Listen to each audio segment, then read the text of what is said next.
right, so that's the 33s on the rear. Again, these are the 6+1 STI HG9 bead locks. They're very narrow offset, and you can see that I do have some slight rubbing every other knobby. See right there? And this is at full down travel, so you see it's very slight. I could let some air out, I could just deal with it, but putting a 1-inch wheel spacer like I have right here would totally remedy that problem in the rear. Most people wouldn't run this narrow of an offset. Most people like the look of a wider stance and the stability.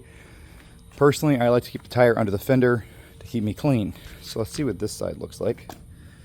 Yeah, about the same story, right? It's just kissing it right there.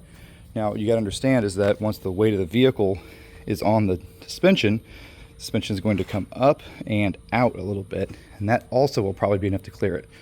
So I think what I'm gonna do for now, because I don't wanna make it too wide, is I'm gonna throw on these shims.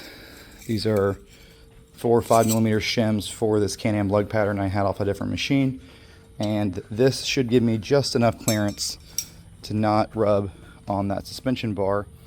At the same time, it won't make me super wide where I'm getting covered in mud from the tires throwing mud past the fenders. So this is gonna be my solution for now. Before we do this though, we're gonna throw the tires on the front and see how the 33 is clear on the front and see if it's even worth adding these to the rear. But the rear has pretty good tire clearance for a stock machine.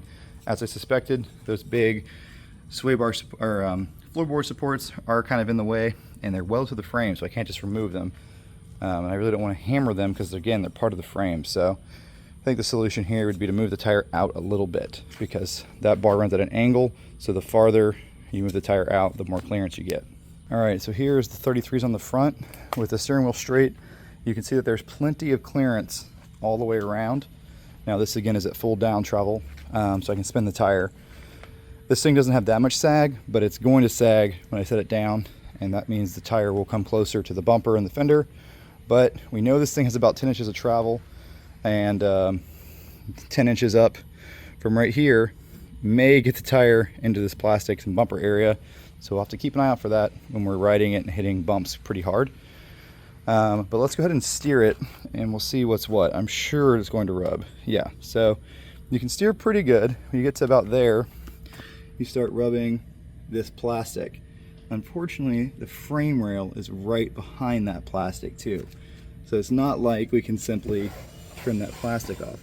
Even right there, it's slightly rubbing the plastic in this area.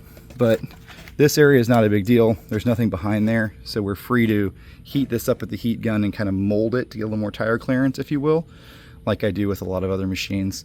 So we're gonna go ahead and do that now to get that plastic to kind of tuck back in there. I'll show you how that looks after I'm done.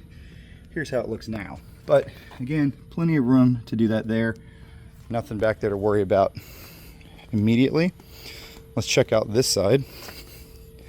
Again, plenty of clearance. Right now, once the tire comes up, we'll have to check it again, but it's gonna get into the same rubbing area when you turn sharply back there. Get a little more clearance, but not a ton. Now, I am running, again, very narrow offset wheels. You can see that right now, the front is a little bit wider than the rear. Once you set it down on the ground, it's gonna end up being more wide than it is right now. Right, suspension goes up, it swings on an arc, so the tire also comes out. And you put the weight of the vehicle on it. That's called scrub.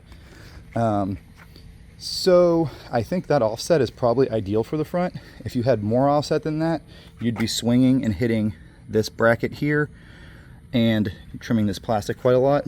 Because I have real narrow offset, it tucks in before it swings. Narrow offset is also good for handling and not breaking ball joints and tie rod ends. So narrow offset is key. So what I'm gonna go ahead and do is I'm gonna heat up the plastic and bend it in a little bit on both sides, just so it's rideable, give me a little more steering before I run into that rubbing. And in the rear, like I said earlier, I'm gonna go ahead and put these guys on to square it up a little bit, because the rear did come out a good bit narrower. That's how almost every four-wheeler is right now. The rear has a little more factory offset than the front. So if you try to put a square setup of wheels on it, the rear ends up more narrow. That's the exact same way a Honda Rubicon is, for instance. Alrighty, so they're all mounted up. Let me show you what I did over here to get a little more clearance. You can see where I've heated it up and kind of bent it in there. I'm also have to trim the skid plate right beneath there because the tire is catching on the skid plate pretty badly in reverse and pulling down on it when it rubs, so that's annoying. But I still can turn pretty sharp before I have any rubbing occur. And the suspension is fully settled now, meaning I drove the machine back and forth a few times. I didn't do the typical YouTube thing where I jack it up, get all the ground clearance, and set it down real gently to make it look taller than it should. So here is the rear profile. Okay. Here is the side profile. All right. And here is the front profile.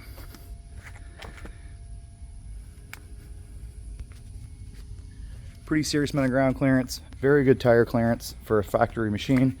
They obviously knew we were going to put bigger tires than these little pieces of junk they threw on there. It looks pretty mean. Now, if you're paying attention, you'll notice that the rear is still about ½ inch narrower than the front. So I really need to put a 1-inch spacer up there, which I had ordered. However, they have this hub-centric lip, which doesn't work with those wheels or these wheels.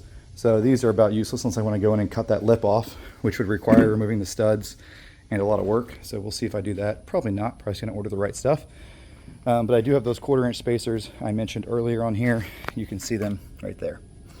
So that made it a little more square, and that solved my rubbing problem just barely on that bar, but it's totally drivable right now. Even at full down travel, the back tires just slightly kiss that bar. I think it looks pretty mean. I'm gonna go test it out for you and tell you how well it turns these things. And of course, I highly recommend these tires. They are the lightest 33, zero float on an 18-inch wheel, and they pull amazing and clean out amazing, and they ride really smooth. And the wear is pretty good. These have been on my Pioneer for quite a while. You can see that they look pretty good despite hitting a lot of trash and stuff where I ride.